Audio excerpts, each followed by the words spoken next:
Good morning बच्चों। पिछली class में हमने गुप्त साम्राज्य के बारे में अध्ययन किया। गुप्त साम्राज्य में जो शिक्षा का प्रमुख केंद्र था वो नालंदा विश्वविद्यालय को माना गया था। प्राचीन भारत में नालंदा बिहार में स्थित है और प्राचीन भारत का जो नालंदा विश्वविद्यालय वो शिक्षा का प्रमुख केंद्र था। नालंदा विश्वविद्यालय की हम बात करें तो इसका संस्थापक है, नालंदा विश्वविद्यालय का संस्थापक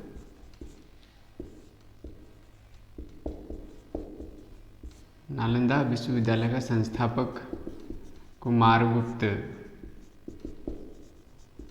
गुप्त शासक कुमारगुप्त था।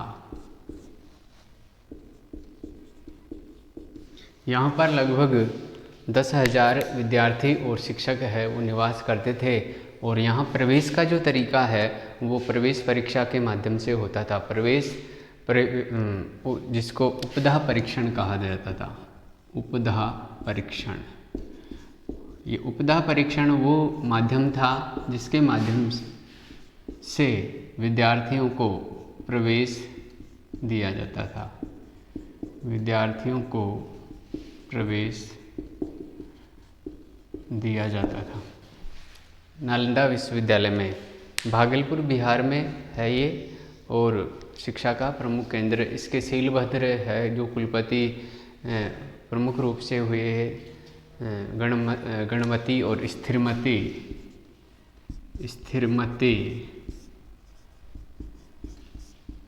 गणमती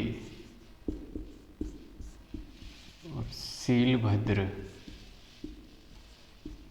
ये प्रमुख रूप से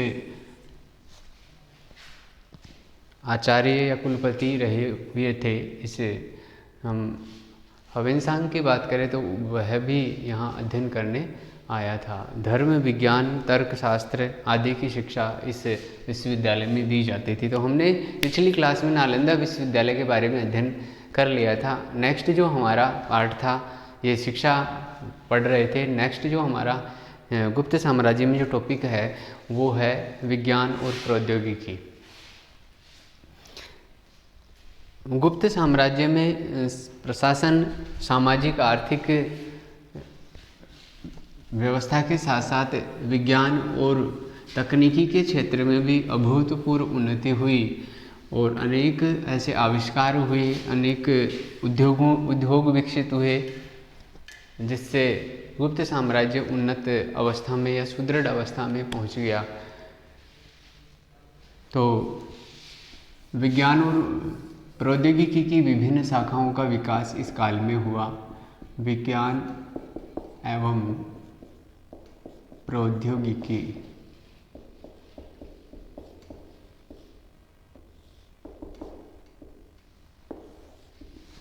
विज्ञान एवं प्रौद्योगिकी, तो विभिन्न जो शाखाएं हैं इसकी, इन शाखाओं का विकास हुआ गुप्त काल में। गणित, जैसे इसकी जो विभिन्न शाखाएं जैसे गणित है, गणित, खगोल, रसायन, भौतिकी, ज्योतिष,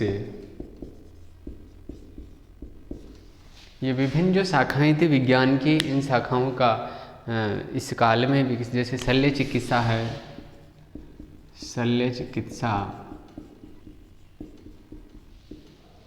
आयुर्वेद, ये विज्ञान की विभिन्न शाखाएं, इन शाखाओं का अभूतपूर्व विकास इस काल में, गुप्त काल में हुआ। और जो महान व्यक्ति हुए इस काल में, उनमें पहला नाम आता है आर्यभट्ट का। शून्य का आविष्कार आर्यभट्ट के द्वारा किया गया। यह ज्योतिष व गणितज्ञ थे। आर्यभट्ट है ज्योतिष और गणितज्ञ थे, ज्योतिष शास्त्री भी थे। ज्योतिष के माध्यम से इन्होंने गणित की जो है विभिन्न प्रकार के तरीके, विभिन्न प्रकार की विधियाँ, विभिन्न प्रकार की जो फार्मूले हैं वो आर्यभट्ट ने बताए और आर्यभट्ट के द्वारा एक कुछ ग्रंथों की रचना की गई।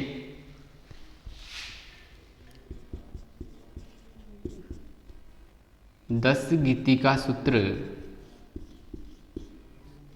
10 गीतिका सूत्र, आर्याष्ट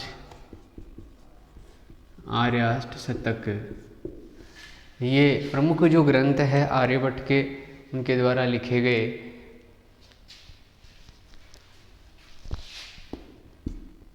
पृथ्वी के जो घूर्णन का, पृथ्वी के घूर्णन के बारे में बताया।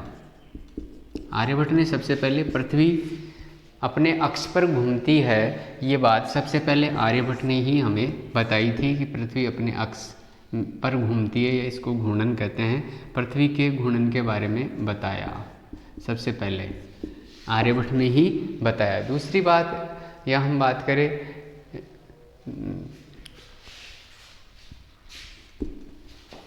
वो आता है, दूसरे जो विद्वान थे इस काल के, उनका नाम है वराहमिहिर, भास्कर है, भास्कर प्रथम। आर्यभट्ट के नाम से भारत ने दूरसंचार के क्षेत्र में एक पहला अपना उपग्रह स्थापित किया था आर्यभट्ट के नाम से। तो पहला जो भारत का उपग्रह है वो आर्यभट्ट के नाम से ही था, और आर्यभट्ट गुप्त काल के महान ज्योतिष और गणितज्ञ माने गए हैं, जिन्होंने शून्य के बारे में बताया और पृथ्वी के घूर्णन के सिद्धांत के बारे में सबसे पहले आर्यभट्ट ने ही हमें बताया था। फिर आता है भास्कर प्रथम, ये एक खगोल शास्त्री है, खगोल शास्त्री है,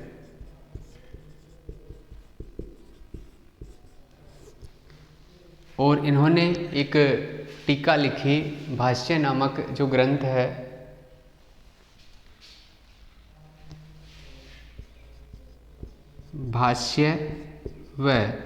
भाष्य जो ग्रंथ है उसके ऊपर, और एक था आर्यभट्ट के जो ग्रंथ, भाष्य व आर्यभट्ट के ग्रंथों पर टीका लिखी, आर्यभट्ट के ग्रंथों पर टीका लिखी।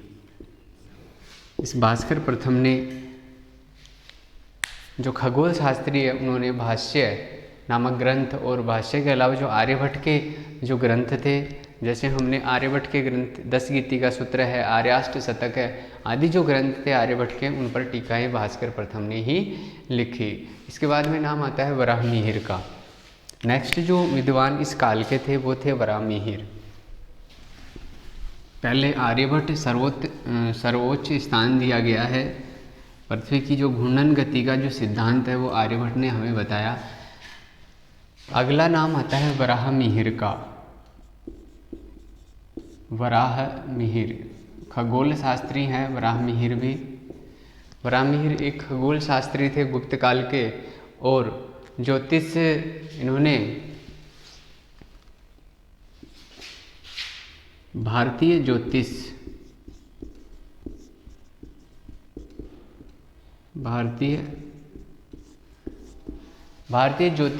को शामिल करके, और भारतीय ज्योतिष प्लस यूनानी ज्योतिष, इन दोनों को मिला करके इन्होंने एक सिद्धांत दिया, और वो सिद्धांत है रोमक सिद्धांत। तो इनके द्वारा, वराहमिहिर के द्वारा रोमक सिद्धांत दिया गया। भारतीय ज्योतिष और यूनानी ज्योतिष को मिला करके इन्होंने एक रोमक सिद्धांत दिया। इसके अलावा एक सिद्धांत और था पोलिस सिद्धांत। ये दोनों सिद्धांत है वो वराहमिहिर के द्वारा दिए गए थे। तो वराहमिहिर ने भारतीय ज्योतिष और यूनानी ज्योतिष को मिलाकर के रोमक और पोलिस सिद्धांत दिया। इनके जो प्रमुख ग्रंथ है वो है, इनके ग्रंथ है वो है पंच सिद्धांतिका,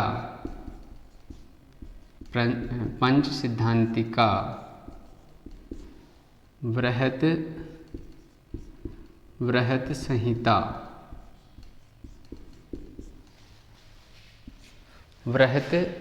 संहिता, और इसके अलावा है बृहत जातक ग्रंथ। ये प्रमुख जो ग्रंथ है वराहमिहिर के द्वारा लिखे गए, और इसके इन्होंने जो सबसे पहले जो बात बताई वो थी, महत्वपूर्ण बात इन्होंने बताई वो थी वर्गमूल व घनमूल निकालने की विधि।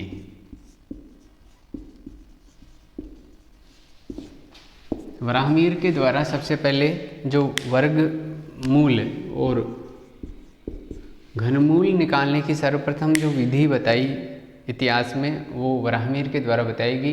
ये ज्योतिष शास्त्री भी थे, गणितज्ञ भी थे, ज्योतिष से संबंधित इनको ज्ञान था। भारतीय ज्योतिष और यूनानी ज्योतिष को मिला करके इन्होंने रोमक और पोलिश सिद्धांत दिया था। इनके जो प्रमुख ग्रंथ है वो पंच सिद्धांतिका, बृहत संहिता और बृहत जातक जो ग्रंथ है वो इनके द्वारा लिखे गए। फिर नाम आता है इसी काल के अन्य जो वैज्ञानिक थे या अन्य विद्वान थे, वो है ब्रह्मगुप्त। और ब्रह्मगुप्त की हम बात करें तो ब्रह्मगुप्त का जो संबंध है वो राजस्थान से भी माना गया है। इनके द्वारा भी खंड खाद्यक जो सिद्धांत है वो सिद्धांत दिया गया। 2 सिद्धांत इनके द्वारा दिए गए थे ब्रह्मगुप्त के। ब्रह्मस्फुट सिद्धांत, ब्रह्मगुप्त, और इनके द्वारा ब्रह्मफुट और खंड खाद्यक 2 सिद्धांत हैं इनके। ब्रह्मफुट सिद्धांत के बारे में बताया इन्होंने, और खंड खाद्यक ये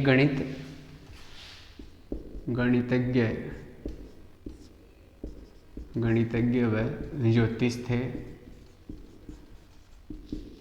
इनके द्वारा एक चीज और ये बताई गई, सबसे पहले गुरुत्वाकर्षण का जो सिद्धांत है, गुरुत्वाकर्षण का सिद्धांत सर्वप्रथम भारतीय जो वैज्ञानिक है ब्रह्मगुप्त, इनके द्वारा गुरुत्वाकर्षण का सिद्धांत दिया। यानी जो समस्त वस्तुएं हैं उनको पृथ्वी अपनी ओर आकर्षित करती है या पृथ्वी उनको अपनी ओर खींचे हुए है, और ये खींचने का जो सिद्धांत ये है वो गुरुत्वाकर्षण सिद्धांत कहलाता है। ये बात सबसे पहले विश्व में सबसे पहले बताने वाले ब्रह्मगुप्त ही थे। गुरुत्वाकर्षण यानी पृथ्वी समस्त वस्तुओं को अपनी ओर खींचे हुए है, और खींचने का जो ये आकर्षण है वो ही गुरुत्वाकर्षण सिद्धांत। तो सबसे पहले ब्रह्मगुप्त ने ये बात बताई। फिर आता है वाग्भट। अगले जो विद्वान है वो है वाग्भट, और वाग्भट ने पशु चिकित्सा से संबंधित कुछ ग्रंथ लिखे। यहाँ हम बात करते हैं आयुर्वेद से संबंधित है वाग्भट का नाम तो, और इन्होंने एक ग्रंथ लिखा अष्टांग हृदय। अष्टांग हृदय है और ये आयुर्वेदिक ग्रंथ है। 8 उपाय है या 8 जो तरीके हैं हृदय से संबंधित बीमारियों के, वो सबसे पहले अष्टांग हृदय में वाग्भट के द्वारा बताए गए। फिर नाम आता है धन्वंतरी का। ये धन्वंतरी है, वैद्य है, ये भी एक चिकित्सक थे धन्वंतरी, और धन्वंतरी के द्वारा एक ग्रंथ लिखा गया नवनीतकम। नवनीतकम आयुर्वेदिक ग्रंथ है, धन्वंतरी के द्वारा लिखा गया ये आयुर्वेदिक ग्रंथ है। फिर आता है पलकापव। पलकापव ये भी चिकित्सक इस काल के माने गए हैं, और इन्होंने हाथियों की चिकित्सा के बारे में लिखा। हाथियों की चिकित्सा, और एक ग्रंथ जो था इनका वो था हस्तायुर्वेद। हस्तायुर्वेद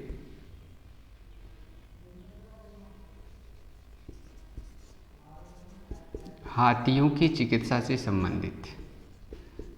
हाथियों की चिकित्सा इस ग्रंथ में बताया गया। पलकापव के द्वारा ये ग्रंथ लिखा गया।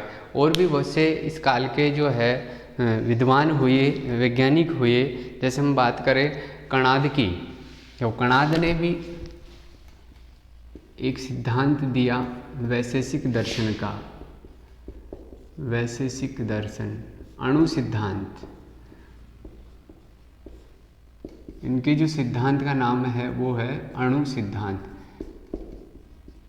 इनके द्वारा बताया गया कि प्रत्येक पदार्थ है एक सबसे छोटे कण अणु से मिलकर बना है, ये बात कणाद ने बताई और इसलिए इनका नाम आता है अणु सिद्धांत बताने में। वैशेषिक दर्शन के ये जनक है इसके, वैशेषिक दर्शन के, और इन्होंने अणु सिद्धांत दिया महर्षि कणाद ने। महर्षि कणाद के बाद में आता है नागार्जुन। अन्य जो विद्वान थे इस काल के उनमें नाम आता है नागार्जुन का। और नागार्जुन ने विभिन्न प्रकार के रसायन तैयार किए और इन रसायनों के द्वारा उन्होंने औषधि, उन रसायनों को विभिन्न धातुओं के रसायन तैयार किए और इन रसायनों को विभिन्न प्रकार की जो चिकित्सा है उन चिकित्सा में इनका उपयोग किया। जो पारद है, पारद का आविष्कार भी गुप्त काल में ही हुआ था। नागार्जुन अगला नाम आता है नागार्जुन का, और ये नागार्जुन है वो रसायनज्ञ थे, रसायन और चिकित्सक।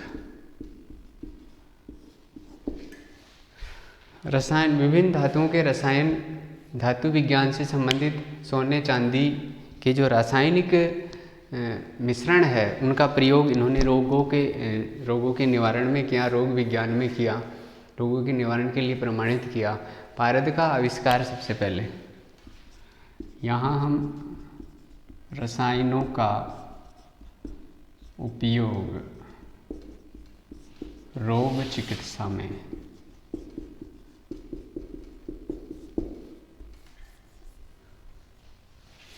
रसायनज्ञ और धातु विज्ञान से संबंधित।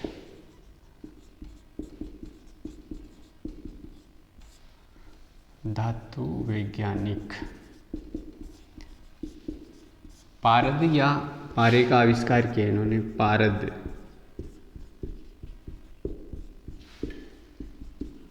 नागार्जुन के द्वारा ही ये पारे का आविष्कार हुआ। रसायनों का प्रयोग इन्होंने चिकित्सा में किया। इनके द्वारा जो रसायन बनाया गया, इस रसायन का जो महत्वपूर्ण या उत्कृष्ट उदाहरण है, रसायन शास्त्र का उत्कृष्ट जो उदाहरण है वो मिलता है मेहरौली का लोह स्तंभ। उत्कृष्ट उदाहरण, ये उदाहरण है मेहरौली का लोह स्तंभ। दिल्ली के पास में है मेहरौली का लोह स्तंभ। ये लोह स्तंभ कई शताब्दियों के बावजूद, लगभग 1600 वर्षों के बाद भी इसमें आज तक जंग नहीं लगा और ये अविचल खड़ा है। तो ये उस समय की जो रसायन है, रसायन उस समय के रसायन थे जिन रसायनों के द्वारा इस स्तंभ को बनाया गया, वो रसायन है वो इतने मजबूत थे कि आज तक इन पर कोई जंग नहीं लगी। तो इस तरह से लोहा उस समय तैयार किया जाता था। सुल्तानगंज में ऐसा ही उदाहरण मिलता है, धातु कर्म का ही। बुद्ध की मूर्ति मिली है सुल्तानगंज में। सुल्तानगंज में बुद्ध की मूर्ति, ये बुद्ध की मूर्ति जो 1 टन की बुद्ध की मूर्ति मिली है सुल्तानगंज बिहार से। तो ये भी उत्कृष्ट जो कला है, धातु विज्ञान है, उसका उदाहरण माना गया है। तांबे की मूर्ति थी ये महात्मा बुद्ध की। और भी इसके अलावा जो धातु विज्ञान है, सिक्के आभूषण उस काल में मिले, सिक्के हैं, आभूषण हैं, मोहरे हैं आदि उच्च तकनीक की साक्षी मानी गई है इस काल की। नेक्स्ट हम बात करते हैं इसमें गुप्त काल में, वो आता है आर्थिक जीवन। ये विज्ञान और प्रौद्योगिकी जो हमारा टॉपिक था, इसमें गुप्त काल में, गुप्त काल का ही आर्थिक जीवन कैसा था वो भी हम इसमें देखते हैं। तो आर्थिक जीवन इस काल में जो सामान्य लोग थे, या हम यूँ कह सकते हैं कि गुप्त साम्राज्य एक समृद्ध शासनकाल था गुप्तों का। आम जीवन, जो जनजीवन है वो सुखी था। लोग आराम से अपना जीवन व्यतीत कर रहे थे सुखपूर्वक। इसका कारण ये था कि विस्तृत जो साम्राज्य है, विस्तृत साम्राज्य व सुयोग्य प्रशासक, विस्तृत साम्राज्य और सुयोग्य प्रशासक होने के कारण जो आर्थिक जीवन है वो उन्नत अवस्था में था। नेक्स्ट जो हमारा बिंदु है वो है आर्थिक जीवन। इस काल में विभिन्न प्रकार के उद्योगों की बात करें, पहले हम बात करते हैं कृषि की। कृषि के बाद में है पशुपालन, उद्योग, शिल्प। विभिन्न प्रकार के जो कार्य होते थे उन कार्यों में गुप्त शासक है उन्होंने अपने दिल से आम जनता की सहायता की। जैसे हम पहला जो इसमें आएगा कृषि के अनेक उपकरण उपलब्ध करवाए, उपकरणों के लिए आर्थिक सहायता दी गई। तो अभूतपूर्व उन्नति इस काल में हुई। जैसे हम बात करें कृषि है, पशुपालन है, उद्योग और शिल्प है तथा व्यापार और वाणिज्य में इस काल में, व्यापार और वाणिज्य के क्षेत्र में इस काल में अभूतपूर्व उन्नति हुई, जिसके कारण गुप्त काल में जो आर्थिक जीवन है वो समृद्ध था।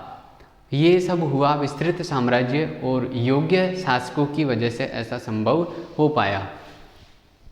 अब इसमें जो विभिन्न क्षेत्र है आर्थिक जीवन के विभिन्न क्षेत्र, उन विभिन्न क्षेत्रों में जो पहला जो आता है वो है कृषि। या आर्थिक जीवन में पहले हम बात करते हैं कृषि की। तो जीवन का जो आधार था वो आधार कृषि था। और इस बात की जानकारी उस समय के जो विभिन्न ग्रंथ हैं, स्मृतियाँ हैं, बुद्ध बृहत संहिता है, अमरकोश है, स्मृतियाँ, बृहत संहिता, अमर सिंह का अमरकोश, ये वराहमिहिर की बृहत संहिता है, स्मृतियाँ हैं और अमरकोश विभिन्न प्रकार की जो ग्रंथ है, इन ग्रंथों के माध्यम से हमें उस काल की कृषि के बारे में विस्तृत जानकारी प्राप्त होती है। यहाँ जो हल काम में लिया जाता था कृषि में, वो हल पर जो फाल होती थी वो लोहे की होती थी। तो लोहे का मतलब यहाँ है कि लोहा उन्नति अवस्था में प्राप्त होता था, अच्छी क्वालिटी का, उच्च क्वालिटी का जो यहाँ पे लोहा है वो प्राप्त होता था। और ये हल में जो फाल लगाते थे वो लोहे का लगता था। तो ये लोहा जो उद्योग है वो विकसित अवस्था में होने का ये प्रमाण बताता है। बृहत संहिता में ही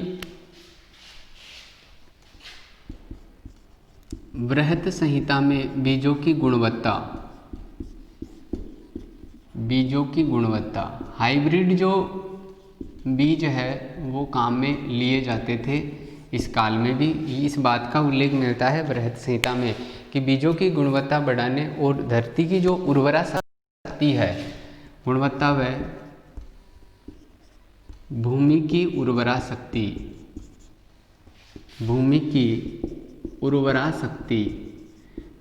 उर्वरा शक्ति कैसे बढ़े और बीजों में गुणवत्ता बनी रहे, गुणवत्तापूर्ण बीज ही बोए जाए, इस बात का उल्लेख हमें बृहत संहिता के माध्यम से मिलता है। बृहत संहिता में बताया गया है कि किस तरह से बीजों की गुणवत्ता बनाए रखी जाती थी और भूमि की उर्वरा क्षमता है, उर्वरा शक्ति है, उस उर्वरा शक्ति को कैसे बनाए रखा जाता था, उसमें कैसे वृद्धि की जाती थी, इनके तरीकों का उल्लेख बृहत संहिता में लिखा गया है।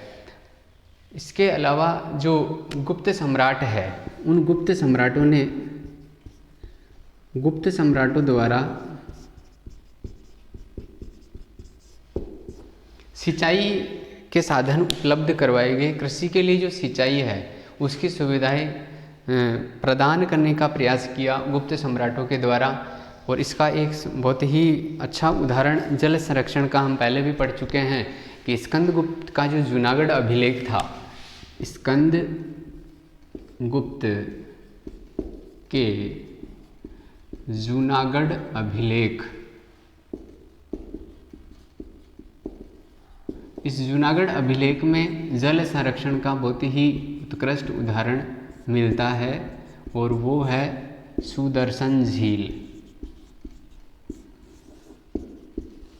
सुदर्शन झील का पुनरुद्धार स्कंदगुप्त के समय में करवाया गया। सौराष्ट्र का गवर्नर था पर्णदत्त। पर्णदत्त के पुत्र चक्रपालित के द्वारा पुनरुद्धार किया गया स्कंदगुप्त के शासनकाल में सुदर्शन झील। सुदर्शन झील है गिरनार पर्वत पर स्थित है गुजरात में, और यहाँ पर इस सुदर्शन झील का पुनरुद्धार करवाया गया। स्कंदगुप्त का जूनागढ़ अभिलेख उससे भी इस बात की जानकारी हमें मिलती है।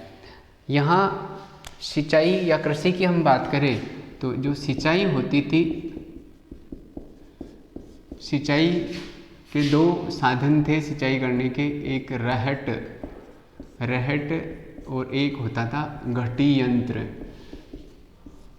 सिंचाई में रहट या घटी यंत्र का प्रयोग होता था। कृषि की हम बात की हमने कि इसमें हल पर लोहे की फाल है, वो लोहे का होता था। लौह उद्योग उन्नत अवस्था में है।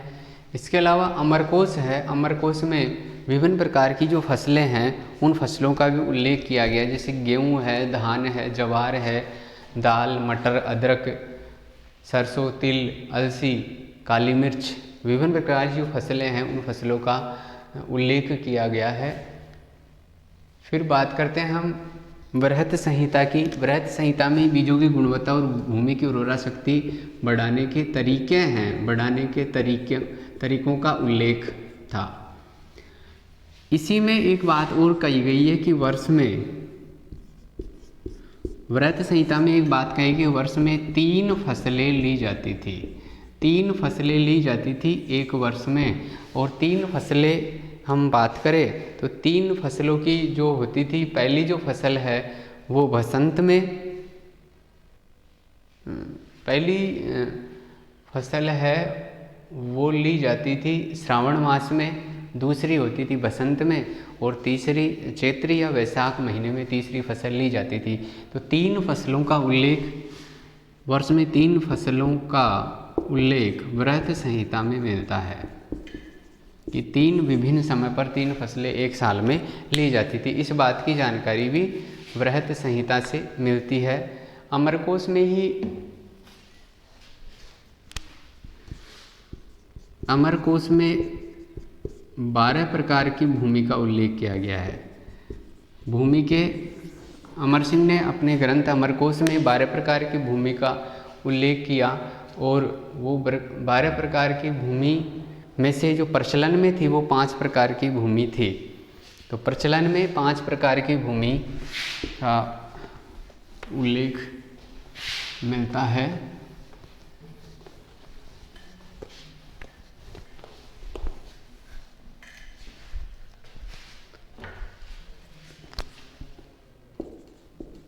अमरकोश में 12 प्रकार की भूमि, और प्रचलन में 5 ही प्रकार की भूमि थी। प्रचलन में 5 प्रकार, प्रचलन में भूमि के 5 प्रकार। पहली जो भूमि थी वो क्षेत्रीय भूमि, क्षेत्रीय भूमि। दूसरी थी वास्तु भूमि। तीसरी जो भूमि थी वो चरागाह भूमि,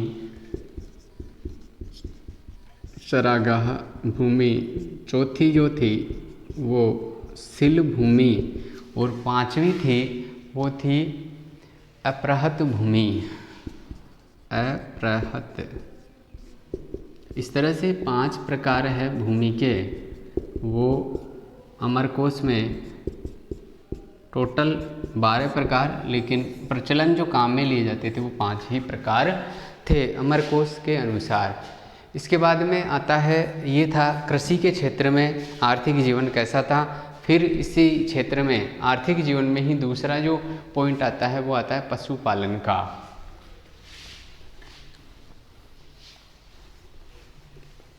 कृषि के साथ साथ जो मुख्य व्यवसाय है, कृषि जीवन का आधार थी गुप्त काल में, और कृषि के साथ साथ पशुपालन है वो भी मुख्य व्यवसाय था। तो सेकंड नंबर पे आता है पशुपालन। विभिन्न प्रकार के जानवर पाले जाते थे, गाय, घोड़े, गधे, इस तरह के जो जानवर है इस काल में पाले गए हैं। तो पशुपालन है, उसमें वेश्य एक कामंदक जो है उनका ग्रंथ है नीतिसार। कामंदक के नीतिसार के अनुसार, ये कामंदक के नीतिसार के अनुसार वेश्यों का प्रमुख पैसा ये गोपालन, यानी कामंदक का जो ग्रंथ है नीतिसार, उस नीतिसार में वेश्यों का जो प्रमुख व्यवसाय है या उनका जो धंधा है, वो पैसा है, वो गोपालन था। गायों को पालना उनका प्रमुख पैसा माना गया है, ये कामंदक ने बताया। अमरकोश कहते हैं कि इसके अलावा, गोपालन के अलावा भी बहुत सारे जो पशु है वो पाले जाते थे। नाम उनका आता है जैसे घोड़े, भैंस, ऊंट,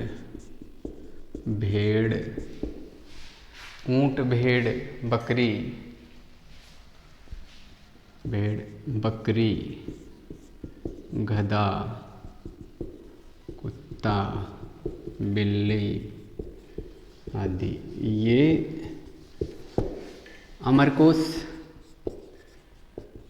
अमरकोश के अनुसार और भी पशु पाले जाते थे और उनमें नाम आता है इन पशुओं का। तो विभिन्न प्रकार के ये पशु इस काल में पाले जाते थे।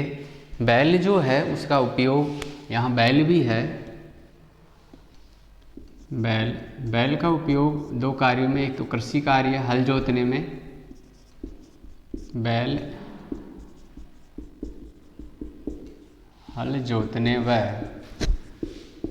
सामान ढोने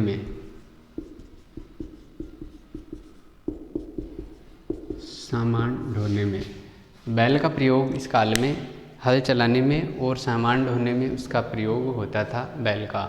तीसरा आर्थिक जीवन में, तीसरा जो पॉइंट है आर्थिक जीवन का, वो है उद्योग और शिल्प। उद्योग और शिल्प है, उसमें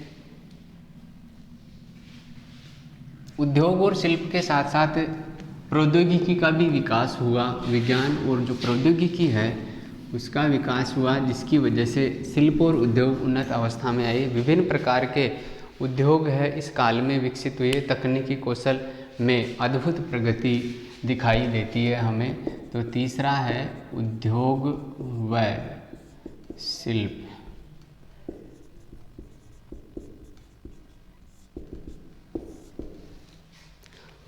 उद्योग व शिल्प है। उद्योग और शिल्प, यहाँ जो धातु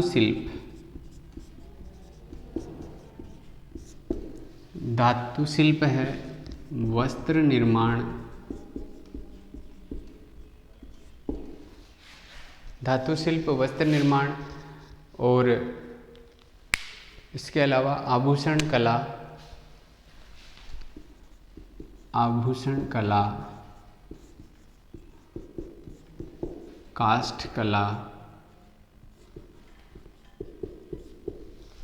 काष्ठ कला आदि जो है,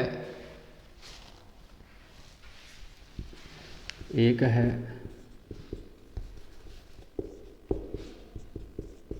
पाषाण कला व हाथी दांत का काम। ये प्रमुख रूप से ये जो उद्योग है इस काल के, शिल्प है, शिल्प और उद्योग है इस काल के प्रमुख उद्योग और शिल्प माने गए हैं। और इनका उन्नत स्थिति में इनका विशेष प्रगति हुई। ऐसे उद्योगों में इस काल में, विभिन्न प्रकार के उद्योगों में विशेष प्रगति हुई। और यहाँ आभूषण है, आभूषण हाथी दांत का जो कार्य है, धातु कर्म है, बर्तन, जहाज बनाना आदि उन्नत अवस्था में था। उनमें भी इसके उद्योग भी, जहाज बनाने के उद्योग, जहाज, धातु कर्म, आभूषण आदि जो है उद्योग विकसित हुए इस काल में।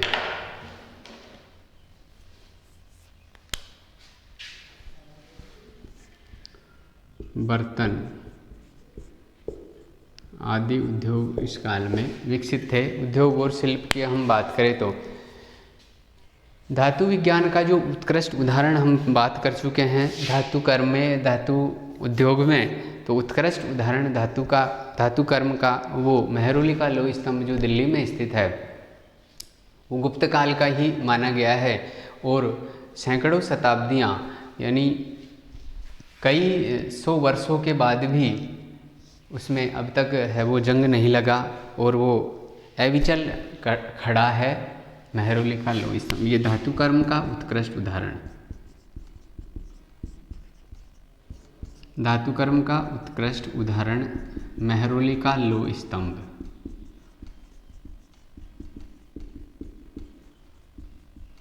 लगभग 1600 वर्षों में एक बार भी उसके अब तक जंग नहीं लगा। तो ये धातु कर्म का ही एक विशेष जो धातु कर्म रसायन है जिसके द्वारा ये बनाया गया तो उसका उदाहरण यह है जिसमें आज तक जंग नहीं लगा। ऐसा ही ताम्र शिल्प, ये धातु में लोहे का है, इसके अलावा ताम्र शिल्प का भी एक उदाहरण मिलता है और वो है सुल्तानगंज में। ताम्र शिल्प का सर्वोच्च उदाहरण सुल्तानगंज में बुद्ध की 1 टन की मूर्ति। सुल्तानगंज में एक मूर्ति मिली है, सुल्तानगंज की बुद्ध मूर्ति।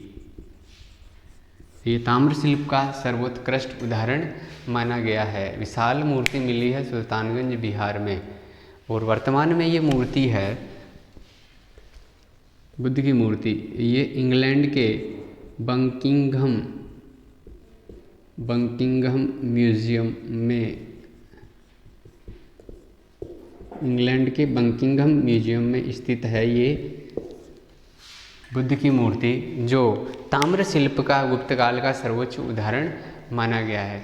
और हम बात करें तो धातु कर्म का सर्वोच्च उदाहरण इस काल के जो सिक्के हैं, मुहरे हैं, वो भी धातु शिल्प के या धातु कर्म के सर्वोच्च उदाहरण माने गए हैं। तो आर्थिक जीवन उन्नत अवस्था में था गुप्त काल का, कृषि के क्षेत्र में उन्नत थे, समृद्ध थे, पशुपालन, कृषि के साथ साथ पशुपालन भी किया जाता था। विभिन्न वेश्यों का जो प्रमुख व्यवसाय है वो गोपालन बताया। इसके अलावा और भी कई जानवर है वो इस समय पाले जाते थे। उद्योग और शिल्प की बात करें तो धातु शिल्प है, वस्त्र निर्माण, आभूषण कला, काष्ठ कला, पाषाण कला और हाथी दांत का जो कार्य है वो हाथी दांत के कार्य से संबंधित उद्योग है, विकसित अवस्था में थे इस काल में। जहाज धातु कर्म है, जहाज का निर्माण, आभूषण, बर्तन आदि उद्योग भी विकसित हुए। और धातु कर्म का जो सर्वोच्च उदाहरण मेहरौली का लोह स्तंभ जिस पर आज तक जंग नहीं लगा, जो बाहर धूप और बरसात सहन करते हुए सैकड़ों वर्षों से खड़ा है। ताम्र शिल्प का उदाहरण हमने देखा कि सुल्तानगंज में बुद्ध की मूर्ति मिली, 1 टन भारी विशालकाय मूर्ति है, ये भी ताम्र शिल्प का उदाहरण है। ये मूर्ति वर्तमान में इंग्लैंड के बकिंघम जो म्यूजियम है वहाँ पर रखी हुई है। नेक्स्ट हम बात करते हैं, इसमें वो आता है कुछ सिक्कों की बात करें तो ये हम उद्योग और शिल्प की ही बात चल रही है आर्थिक जीवन में। तो चंद्रगुप्त जो प्रथम है, चंद्रगुप्त यहाँ गुप्त सम्राट, सभी गुप्त सम्राटों में चंद्रगुप्त प्रथम पहला शासक था जिसने सर्वप्रथम सिक्के जारी किए। तो सिक्के प्रचलित करने वाला गुप्त काल का पहला जो शासक है वो था चंद्रगुप्त प्रथम। तो कुछ सामान्य जानकारी इन गुप्त शासकों के बारे में जो इनको विशेष बनाती है, तो चंद्रगुप्त प्रथम ने सर्वप्रथम सिक्के जारी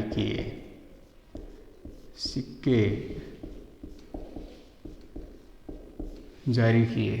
फिर उसके बाद में हम बात करें कि यहाँ सोने, चांदी और तांबे के जो सिक्के हैं वो सबसे पहले जारी किए थे चंद्रगुप्त सेकंड ने। तो चंद्रगुप्त द्वितीय था, उसने सोने, चांदी व तांबे के सिक्के जारी किए। ये पहला शासक था जिसने तीनों ही धातुओं के सिक्के जारी किए थे। लेकिन इनसे बढ़कर और भी एक शासक हुआ, गुप्त शासक, जिसने सबसे ज़्यादा अपने जो समकालीन जो गुप्त सम्राट थे उनमें सबसे ज़्यादा उसने सिक्के जारी किए, और वो था कुमारगुप्त प्रथम। कुमारगुप्त प्रथम ने सर्वाधिक मात्रा में सर्वाधिक सिक्कों का प्रचलन करवाया, और उसके कुछ सिक्के हैं वो बयाना भरतपुर में भी मिले हैं। 623 सिक्के मिले हैं। तो हम बात करें कुमारगुप्त प्रथम की, तो कुमारगुप्त प्रथम ने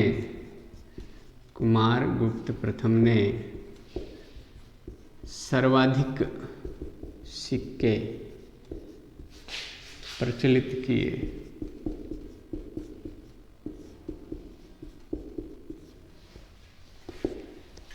तो इस तरह से कुछ गुप्त शासकों के बारे में।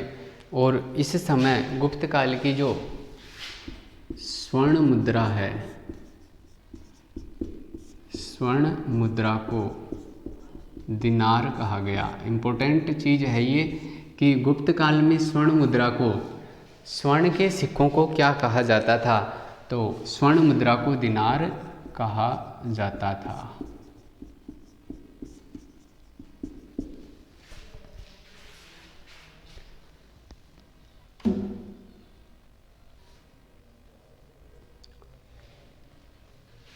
लास्ट जो बात है कि जो साधारण लोग हैं, साधारण व्यक्ति, यहाँ पे साधारण व्यक्ति दैनिक जीवन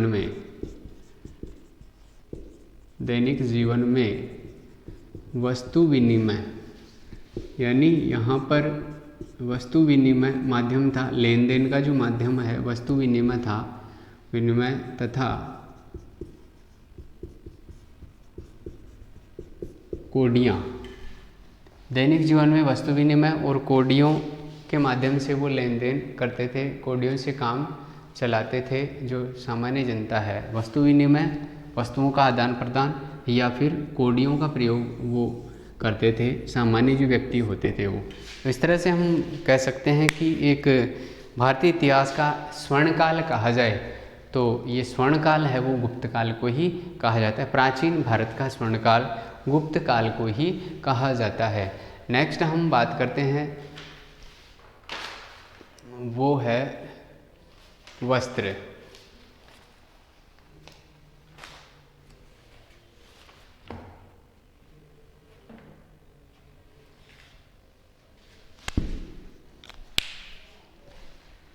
हमने आर्थिक जीवन के बारे में इसमें देखा था। आर्थिक जीवन के विभिन्न जो क्षेत्र है, उसके बाद में आता है वस्त्र उद्योग।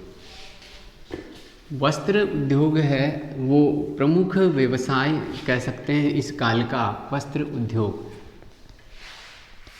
तो एक प्रमुख उद्योग था गुप्त काल का वस्त्र उद्योग। वस्त्र उद्योग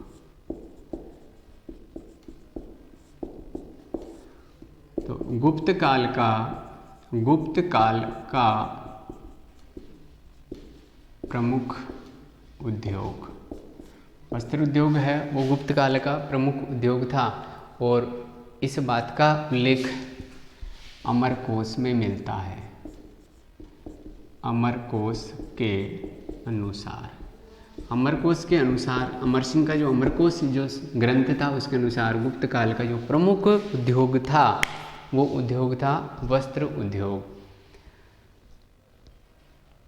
जो अमीर वस्त्र होते थे, अमीर व्यक्तियों के लिए बारीक वस्त्र मलमल के बिल्कुल बारीक वस्त्र जो होते थे, वो वस्त्र चमकीले बारीक वस्त्र है वो अमीर व्यक्तियों के लिए बनाए जाते थे। जबकि सामान्य लोगों के लिए मोटे या खुरदरे जो वस्त्र है उनका प्रयोग होता था। बाज़ारों में जो विदेशी बाज़ार है, विदेशी बाज़ार में भी जो भारतीय वस्त्र है, भारतीय वस्त्रों की उच्च मांग थी, ज़बरदस्त मांग थी भारतीय वस्त्र की विदेशों में। अगर हम आगे का इतिहास देखें, मध्यकाल की बात करें तो मध्यकाल में जब अंग्रेज आए उस समय भी जो वस्त्र उद्योग है वो भारत का उन्नत अवस्था में था और भारतीय वस्त्र की या भारतीय वस्तुओं की यूरोप में ज़बरदस्त मांग थी, इसलिए यहाँ प्रतिस्पर्धा हुई कंपनियों में, विदेशी कंपनियाँ जो भारत में आई। तो यहाँ वस्त्र उद्योग जो वस्त्र है उसकी भारतीय वस्त्र की बहुत मांग थी, जो विदेश है उनमें विदेशी बाज़ारों में। रेशमी जो वस्त्र है, रेशमी वस्त्रों में मलमल, ये मलमल है वो बांग्लादेश वर्तमान में वहाँ ढाका से जो मलमल है, रेशम है, मलमल, रेशम, लिलन, ये वस्त्रों के नाम है। और ये सफ़ेद जो वस्त्र होते थे इनकी भी भारतीय वस्त्र है इनकी भी विदेशी बाज़ारों में प्रमुख मांग रहती थी। इसके बाद में आता है गुप्त काल में आभूषण बनाने की जो कला है, आभूषण उद्योग है वो भी उन्नत अवस्था में था और आभूषण बनाने की शिल्प भी उन्नत अवस्था में थी। आभूषण बनाने के लिए प्रमुख रूप से जो धातुएं थी वो आभूषण सोने और चांदी के, आभूषण स्वर्ण व चांदी। यहाँ पे एक शब्द आया है निष्क। निष्क जो है वो स्वर्ण से जो निर्मित आभूषण होते थे उनको निष्क कहा गया है और एक प्रकार से ये सिक्का भी माना गया है। रत्नों का यहाँ आभूषण बनाते थे, उन आभूषणों में विभिन्न प्रकार के रत्नों का प्रयोग भी किया जाता था। बृहत जो संहिता है उसमें 22 प्रकार के रत्नों का उल्लेख मिलता है। वह तथा रत्नों का प्रयोग, विभिन्न प्रकार के जो बृहत संहिता में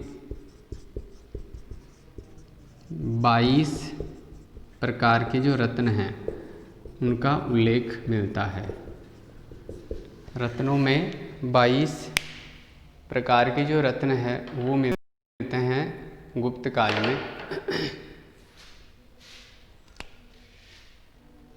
काष्ठ शिल्प है इसी काल में है, ये काष्ठ शिल्प भी उन्नत अवस्था में था।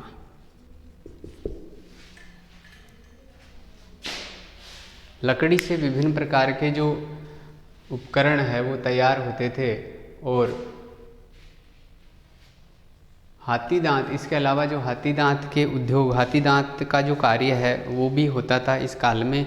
हाथी दांत इलाहाबाद के पास में ऐसे कुछ एक स्थल मिला है, भीत नामक स्थल इलाहाबाद के निकट, जहाँ उस स्थल की खुदाई से पता चलता है कि उस समय हाथी दांत के काम का जो उद्योग है, हाथी दांत के कार्य का उद्योग है वो वहाँ पे स्थित था इलाहाबाद के नज़दीक। इसके बाद में आता है श्रेणी संगठन। नेक्स्ट जो है वो आता है, इसमें गुप्त काल में व्यापारियों को विभिन्न श्रेणी होती थी। जैसे शिल्पियों की अलग श्रेणी है, जो कारीगर होते थे उनकी अलग श्रेणी होती थी, व्यापारी है उनकी अलग। तो शिल्पी,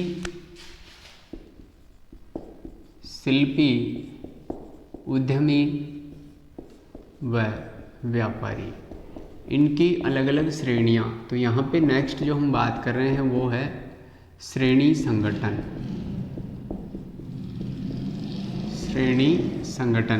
शिल्पी, उद्यमी और जो व्यापारी थे, उद्योगपति थे, व्यापारी थे, उनकी श्रेणियाँ होती थी। विभिन्न श्रेणियों में वो संगठित थे और उन्होंने अपनी अपनी यूनियन या संघ बना रखे थे। संघों को श्रेणी, ये जो इनके संघ होते थे शिल्पियों, इस संघ को ही श्रेणी कहा जाता था। अलग अलग कार्य करने वाले लोगों का संघ होता था अलग अलग, और ये जो संघ है उसको श्रेणी कहा जाता था। श्रेणी है, इसी का नाम निगम और गण, श्रेणी, निगम व गण कहा जाता था। तो ये एक ही है, इस जो शिल्पियों का संघ है, चाहे उद्यमियों का संघ है, चाहे व्यापारियों का संघ है, तो ये जो संघ है वो श्रेणियों में विभाजित होते थे। विभिन्न प्रकार की जो श्रेणियाँ होती थी, ये श्रेणियाँ व्यावसायिक उद्यम और निर्माण के क्षेत्र में महत्वपूर्ण, व्यावसायिक उद्यम और विभिन्न प्रकार के जो व्यवसाय है या निर्माण है उसके क्षेत्र में, विभिन्न प्रकार के निर्माण के क्षेत्र में महत्वपूर्ण भूमिका निभाती थी। ये श्रेणियाँ विभिन्न प्रकार के कार्य करती थी। ये अपने व्यवसायों के संचालन के लिए उसके अपने नियम होते थे। जैसे एक यूनियन, इन्होंने एक संघ बना लिया तो उस संघ के अपने खुद के नियम होते थे, उसी के अनुसार वो अपना जो व्यापार है, जो भी कार्य है, जिस क्षेत्र में वो कार्य कर रही है, वो श्रेणी उसी की ओर अपना ध्यान देती थी। उसी के अपने अपने सबके अलग अलग नियम थे। और यहाँ पे श्रेणियों में जो वस्त्र उद्योग है, वस्त्र उद्योग, बैंकिंग आदि जो पद्धति है वो भी प्रचलन में थी। बैंक जो पद्धति है, जैसे हम बात करें कि कुछ ऐसे लोग थे इनमें, उद्योगपतियों में, जो बैंकों की तरह ही ऋण उपलब्ध करवाते थे छोटे जो उद्यमी होते थे उनको। तो इस तरह से एक तरह से बैंक का जो तरीका है वो भी यहाँ देखने को मिलता है, बैंकिंग व्यवस्था है वो भी देखने को मिलती है। श्रेणियाँ आर्थिक दृष्टि से संपन्न है, ये आर्थिक दृष्टि से बहुत मजबूत होती थी। और इसके अलावा सामाजिक दृष्टि से उपयोगी कार्य, जो सामाजिक कार्य होते थे उनमें भी ये जो श्रेणियां हैं वो बढ़ चढ़ करके हिस्सा लेती थी। इन्हीं के अलावा ये जो सामाजिक श्रेणियां हैं, ये विभिन्न स्थानों पर इनकी सभाएं होती थी, विभिन्न सभागृहों में। और यात्रियों के लिए, जैसे विभिन्न ये जो सामाजिक कार्यों की हम बात करें तो विभिन्न प्रकार के सभागृह ये बनाते थे। इसके अलावा जो यात्री होते थे, व्यापार करने के लिए जो व्यक्ति आते जाते रहते थे, उनके जैसे सड़कों के किनारे उन्होंने विभिन्न जो सराएं हैं उनका निर्माण करवाया। यात्रियों के लिए विश्राम व्यवस्था, पीने योग्य पानी की सुविधाएं, पीने युक्त पानी, जो पीने का पानी है उससे युक्त विश्राम गृहों का निर्माण इन श्रेणियों के द्वारा करवाया गया।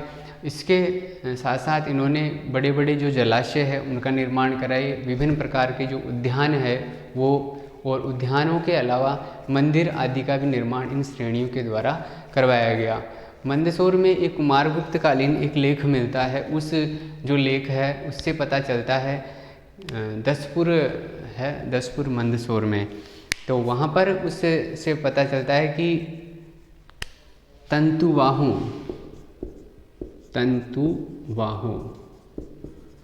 की एक श्रेणी, तंतुवाह यहाँ जुलाहू,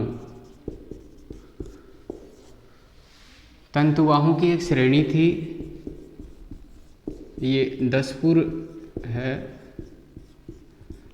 दसपुर लेख, उससे पता चलता है इस बात का कि तंतुवाहों की भी एक श्रेणी थी, जुलाहों की भी एक श्रेणी थी जिसने सूर्य मंदिर की स्थापना की। और इस तंतुवाहों की श्रेणी ने सूर्य मंदिर की स्थापना की।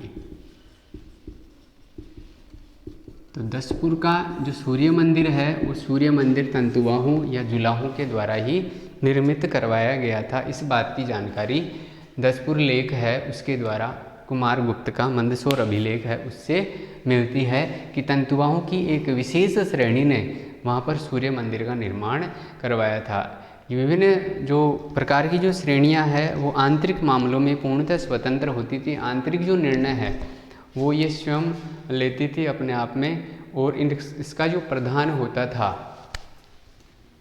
इस श्रेणी का प्रधान को ज्येष्ठक कहा जाता था, ज्येष्ठक। और ज्येष्ठक का जो पद है, ज्येष्ठक का पद है ये आनुवंशिक होता था। श्रेणी का मुखिया या प्रधान ज्येष्ठक कहलाता था और ज्येष्ठक का जो पद है वो आनुवंशिक होता था। तो इस तरह से ये श्रेणियों का जो मुखिया है वो ज्येष्ठक है, आनुवंशिक पद था इसका। नालंदा और वैशाली जो है वहाँ गुप्तकालीन विभिन्न जो श्रेणियाँ हैं उनका उल्लेख मिलता है मोहरों से प्राप्त। यहाँ पे एक शब्द आता है श्रेणियाँ, एक है सार्थवाह है, और एक है कुलिक। तो ये सार्थवाह है जो समूह होते थे, व्यापारियों का जो समूह होता था उस समूह का मुखिया जो होता है उसको सार्थवाह कहा जाता था। श्रेणी का मुखिया है वो तो कहलाता था ज्येष्ठक, लेकिन व्यापारियों का जो समूह है विभिन्न, उससे एक जो समूह है उसमें विभिन्न प्रकार के व्यापारी हैं, तो यहाँ व्यापारियों का जो समूह है वो सार्थवाह कहलाता था, जबकि एक श्रेणी का जो मुखिया है वो ज्येष्ठक कहलाता था। तो सार्थवाह और जो पुलिक है उनका जो वर्णन है वो भी मोहरों पर मिलता है। गुप्त काल में श्रेणी से बड़ी संस्था होती थी जिसकी शिल्प श्रेणियाँ सदस्य होती थी। इससे भी यानी जो श्रेणियाँ हैं इनसे भी बड़ी संस्था है, और उन संस्थाओं में जो शिल्प जो श्रेणियाँ है वो सदस्य होती थी, और इससे श्रेणी से बड़ा जो है वो होता था निगम। विभिन्न प्रकार की श्रेणियाँ मिलकर के निगम बनाती थी। निगम यहाँ हम लिखते हैं विभिन्न श्रेणियों का समूह है। विभिन्न श्रेणियों का समूह, विभिन्न श्रेणियों का जो समूह है मिलकर के वो निगम कहलाता था। और ये जो निगम है इनके अपने अपने कानून और परंपरा थी। अगर इनकी कोई अवहेलना करता तो उसको दंड दिया जाता था। तो इस तरह से निगम है, श्रेणियां हैं, उनके सबके अलग अलग अपने अपने कानून थे। व्यापारिक जो कारवा है, व्यापारिक मैंने यहाँ बताया है, व्यापारिक कारवा या समूह है। व्यापारिक कारवा का मुखिया या ये विभिन्न श्रेणियां हैं, विभिन्न श्रेणियों का समूह। और एक है यहाँ पे सार्थवाह, व्यापारिक कारवा, कारवा समूह काफिला व्यापारिक कारवा का नेतृत्व करता। ये जो विभिन्न प्रकार का जो समूह, व्यापारिक समूह व्यापार करने के लिए जाता था, उसका जो मुखिया है उसको नेतृत्व करता है, उसको सार्थवाह कहा जाता था। और इस निगम का जो प्रधान है, यहाँ हमने एक बात और करनी थी, निगम का जो प्रधान है वो श्रेष्ठी कहलाता था। हमारे पास 3 शब्द आ रहे हैं, एक श्रेणी है, एक निगम है और एक है सार्थवाह। श्रेणी का जो मुखिया है वो प्रधान है, वो ज्येष्ठक, और ज्येष्ठक का पद आनुवंशिक होता था। विभिन्न इस श्रेणी में विभिन्न श्रेणियां हैं, जो नाम मिलता है श्रेणियों, सार्थवाह है, कुलिक, ये शब्द हमें जो मोहरे हैं उनसे भी प्राप्त होता है। इन बहुत सारी प्रकार की जो श्रेणियां, उनका समूह मिलकर के वो निगम कहलाता था, और निगम का जो प्रधान है वो श्रेष्ठी कहलाता था। इसके अलावा एक सार्थवाह जो शब्द है वो है व्यापारिक जो कारवा होता था, व्यापार के लिए निकलता था जो समूह, उस समूह का नेतृत्व करता है, उसको सार्थवाह कहा गया है। तो इस तरह से ये एक व्यापारिक समूह है, संगठन है, जो विभिन्न श्रेणियों में बटे हुए थे। विभिन्न प्रकार के व्यापारी, उद्यमी और शिल्पी है, उनके व्यवसाय के अनुसार श्रेणियाँ उन्होंने बना रखी थी। नेक्स्ट हमारा जो अगला टॉपिक है वो होगा गुप्त काल में व्यापार और उद्योग। नेक्स्ट क्लास में हम व्यापार और गुप्त काल का व्यापार और उद्योग के बारे में अध्ययन करेंगे। Thank you.